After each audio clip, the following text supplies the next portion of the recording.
Hello, hello, hello, in a Debbie Reynolds style. I don't know who I think I am sometimes.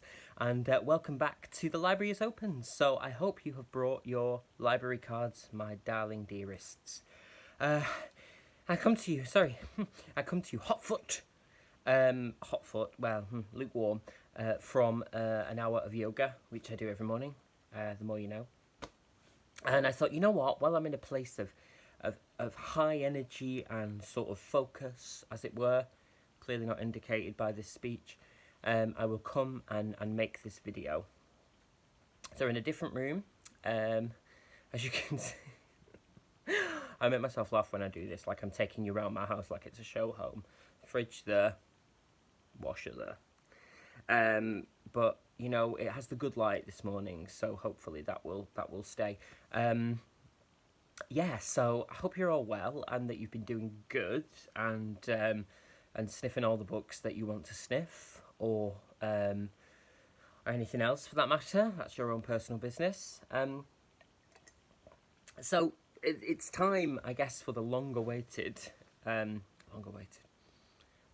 me, possibly, video in which I talk about the massive chunkster of a book that I've alluded to in previous vlogs, and it's this little beauty, The Eighth Life by Nino Haratishvili. Nino Haratishvili. I'm so sorry. I was stressing about the pronunciation of that because I think it's really disrespectful.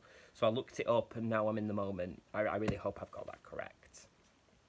And I literally just finished this yesterday. I'd say this has been one of my longest kind of reads, I suppose, which is why it's got its own video. As you know, I tend to do reading vlogs now where I talk about multiple books, but I decided to give this its own video and make it part 1 of 2, which I'll explain in the second part.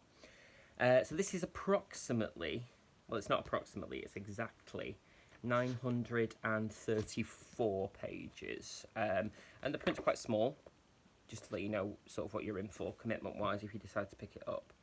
And I'd say it's taken me about, I want to say, about 3 weeks reading. I have read a couple of other things sort of interspersed with it. Sometimes I switch it out at night if I want something a little less, you know, that I've really got to focus on. But, you know, a fair amount of dedicated reading time. And I was going to plan, but I've sort of come unstuck because I don't really know how to do justice to this book. So I think I just have to employ my normal tactic of talking around it and hoping that something makes sense. So the tagline of this is 6 romances, 1 revolution, the story of the century. And it was published in, just for your information, 2019, well, in English. Originally it was published in 2014 in German, I believe. Yeah, and it won the English Pen Award, which is lovely. So, yeah, that tagline: 6 romances, 1 revolution, the story of the century. So this book is set in Georgia, the country Georgia, I should say, not the state in America, and it sort of chronicles a century of revolution and political upheaval, social upheaval, against the backdrop of, or rather that's the backdrop to one family, and the sort of generations of them. And we start off with a chocolate maker in a quite wealthy, well-to-do family who makes this beautiful hot chocolate for his family, but the recipe is a closely guarded secret, and it is said that whoever eats the chocolate is subsequently cursed. And that's the sort of plot line that kind of kicks us off, and then we start to go into how those the generations of this family work their way through the century. I think I'd like to use a quote, if I may, from the towards the end of the book that I think sort of sums up kind of what the book is in essence. And it's a line, it's a bit of dialogue from one of the characters who I won't spoil who. But I think it just sort of says it all, really. You shouldn't separate your history from history in general. You shouldn't try to amputate yourself from it. No matter what you do with it all, this isn't the way to do it. And then ... who knows how much longer these traces of the past will still be visible. And I think that really is what this is all about. It's a social history and a familial history and a personal history that rubs up against history. I've been about sort of history in a macro sense, in terms of the world or the nation or whatever. And I've been thinking a lot about that at the moment. Sorry, tiny little bit emotional there, because when you sort of pause, I know it's silly, but when you sort of pause to consider these huge global themes that resonate through time, there's a little bit of a choke, isn't there? It's something to do with that connection that we all have between us. We're all sort of part of the big tapestry, in a small way or a big way, and I find that quite beautiful in many ways. But yeah, I think I've been thinking a lot about history lately, particularly with everything that we're going through, and I sort of thought, we don't know as we live it what will become history. History isn't history till it's happened, and then you realise that you lived through it, which can sometimes be quite frustrating, because actually you're not sure how to... Well, you drive yourself mad trying to take a sort of photographic snapshot of absolutely everything that's going on, how you felt, what it looked like, what it felt like, what it smelt like, because you don't know what will make it into the history books. But this really shows that human history on a personal level, and a global or world or universe history are one and the same. This book is about the moments when history sort of peters over the cobbles, and rubs up against it, and it influences, and it doesn't, and it is influenced by. I hope all that makes sense. There's this sort of really rich tapestry. The characters are completely compelling. And to explain the title, actually, I should say that the Eighth Life is alluded to in the opening. So it turns out that this document is written by a character called Nisa, who's kind of our narrator throughout, and it's for her niece Brilka. The spine on the book says it's the full title, The Eighth Life for Brilka, and it's like she's created this document so that Brilka can know her family history. And she writes in the very beginning, which is kind of repeated at the end. I owe these lines to myself, a woman who left home to find herself and gradually lost herself. But above all, I owe these lines to you. I owe them to you because you deserve the eighth life. Because they say the number 8 represents infinity, constant recurrence. I'm giving my 8 to you. A century connects us, a red century, forever and 8. Your turn, Brilka. I've adopted your heart. I've cast mine away. So it's sort of like she's giving her the 8th iteration of this story, because there are, not just with the Curse of the Chocolate, but there are alarming parallels. I say alarming, notable, I should say, parallels between all of the family members' stories, and it just sort of made me think a lot about those echoes of history, and that beautiful quote that is actually of unknown provenance, but it's often attributed to Mark Twain, which is, history does not repeat, but it often rhymes.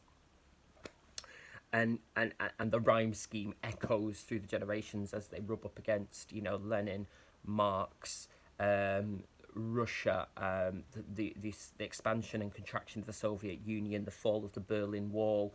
If this book was soundtracked by anyone, it would probably be T-Rex, Children of the Revolution, because it sort of questions as well what revolution really means. Is revolution a huge issue that affects worlds, or is it a small personal revolution, or perhaps it's both? And is revolution always helpful, useful, or productive? There are almost too many beautiful passages to sort of do justice to in this, but I'll just try with an example. This takes place in I think the second book. There's 8 books basically. No, the third book, sorry, which is about Kostya, who is a grandson of the original family and becomes heavily involved with the government and the leader of the Communist Party. And this is a sort of précis where we've done with the personal bits of that little bit of narrative, and now we're looking at the macro kind of experience of the world. And it says, the world was dancing in circles. The skeletons beneath the earth beat time. All paths felt like rope bridges, swaying, ready to collapse at any moment. And the voice of the Soviet Union echoed through the ether, inimitable, omnipresent, reporting tirelessly on horrors that always sounded a little less horrible. And the snow fell and splintered into shards, and the ghosts roamed the hills telling rosaries for those who had frozen to death. and that's a kind of example of the sort of unpretentious poetic language that is used here by Nino, who I should say this is in translation from the German by Charlotte Collins and Ruth Martin. And I think they've done, obviously I don't know what the original would be in German or what's lost and found in translation. I suspect a little of both, but I think they've done a stellar job of not making it stilted and hopefully capturing the musicality of that, the richness of that language. There are some very difficult scenes in here to read. I would just say that as a sort of content awareness. There is a scene involving a forced terminated pregnancy, which is dealt with beautifully well by the author in the sense that it's not gratuitous, but it is realistic and very sort of hard-hitting. But just to be aware, if that could be a trigger for you, then I would approach with caution. But I think it needs to be there to show the horror of not only the regime, but also what leads the characters on to their next chapter, what they pass on to the generations who come after them. You know, and they are an amazing cast of characters, and I can't possibly go into all the people we encounter, but they're beautiful creations that, you know, each emerge from this kind of, I don't know what this sort of confectionery cloud, I guess, to use the chocolate metaphor again, and sort of take their place on the world stage, and they are tenacious and incredibly strong in their suffering, and what they pass on then becomes the next person's story, but then we get callbacks to them and to see how they're responding, and you know, it just sort of shows you how life paths diverge and then intersect and cross again and then go to one side, and then almost like the butterfly effect of humanity, where something happens over here and it echoes over here, and it's just beautiful. I can't, you know, another beautiful line here, Kitty, who is one of the characters that we follow for quite a significant amount of time, who actually escapes to the West. I would like to say that, by the way, that I'm not politically advocating for any particular ideology here. I'm just telling you what's in the book. She says, it's just a throwaway line, but it really got me, and it said it was too late to cry and there was nothing left to laugh about. And I thought, that's such a profound statement, isn't it? She goes on to say, this is another character actually, the world was not a protective place. People didn't keep their promises. Love was replaceable. Intimacy was a silken thread that could break at any time. That feelings changed from day to day, and that affection could breed contempt. So it's almost an emotional history as well, not only of people individually, but also of humanity growing up into its own understanding of, you know, emotional maturity, when, you know, it's not the garden of earthly delights, it's actually a barren wasteland that has been created and inadvertently abetted by everyone around you. It's beautiful. You know, these are big themes to sit and think through with a cup of tea. Or not, if you prefer to not, that's also fine. Yeah, this sort of sums it up again here. All of us, whether we know it or not, perform our own dance within this overall picture, following a mysterious choreography. We do all dance. You know, and a final quote, I promise I'll stop quoting from this now, otherwise I'm going to ruin the whole novel for you, and I might as well do a book on tape. But one of the characters says to Nisa, who's the, you know, our sort of main protagonist who leads us through, he says, if you don't know who you are, look at all the possible versions of you. Find the most impossible one and become that. And I thought, there's a real profundity in that, isn't there? About imagining all the different possibilities that you could, all the different roles you could step into, the different sort of, think about like an Instagram filter, all the different filters of who you might be. Which one is true? Maybe they all are. Which one is false? Maybe they all are. And you know, again, just some startling profundity that I think really, I'm really glad it took me as long to read this as it did, because I think it's so interesting to ponder, think about, and just sit gazing out the window like a Jane Austen heroine. Yes, I do that. Don't judge me. Dear Mama. But anyway, so yeah, finally, I just want to sort of pick up on this idea of the romance thing as well, because you would be forgiven for thinking that it was essentially about romantic love or relationships, and it absolutely is. But I think that romance is, in the traditional sense, is a misnomer, because I think it's about a bigger romance than that. I think it's about the romance with oneself, the romance with the world, and again, that's not always a good thing. It can be bitter. Um, the romance of coming to understand, and the romance of becoming. You know, I think as people and as a planet and as nations, whatever, we are in a constant state of becoming. So we are not only preparing to, but we are also always already there. And we're stuck in that little continuum between the two. And, you know, that's such a special thought, and it's a House of Mirrors thought, because there's no way out of that. You know, so that's what the romance is about. The story of the century told through the lives of the people who lived it, and the people who survived it, and the people who didn't survive it. You know, we all dance.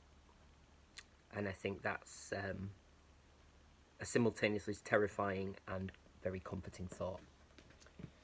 So I could go on for hours, but I won't. I would just say that absolutely I would recommend this without a doubt, and, you know, with absolutely no hesitation whatsoever. I feel like I haven't done justice to the specific plot points, but that wasn't my intention, because I think it's a book that should be discovered individually. But all I will say is that keep your mind open and allow yourself to brood and think and make those connections to your own life. You know, a life so different possibly to your own, but with some startling similarities that echo their way through the ages. So that was this week's, well, these last few weeks' read. So that's the end of this sort of discussion. Coming up in part 2, I'm going to, it's not about this book necessarily, but it's things that I read at the same time that seem to echo with it, that I sort of wanted to do a dedicated video on. So that will be coming next week, and we can discuss some of the resonances there.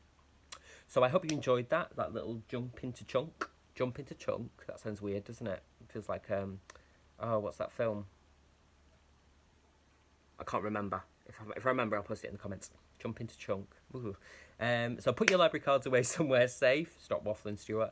And somewhere dry. And I hope you're all doing well.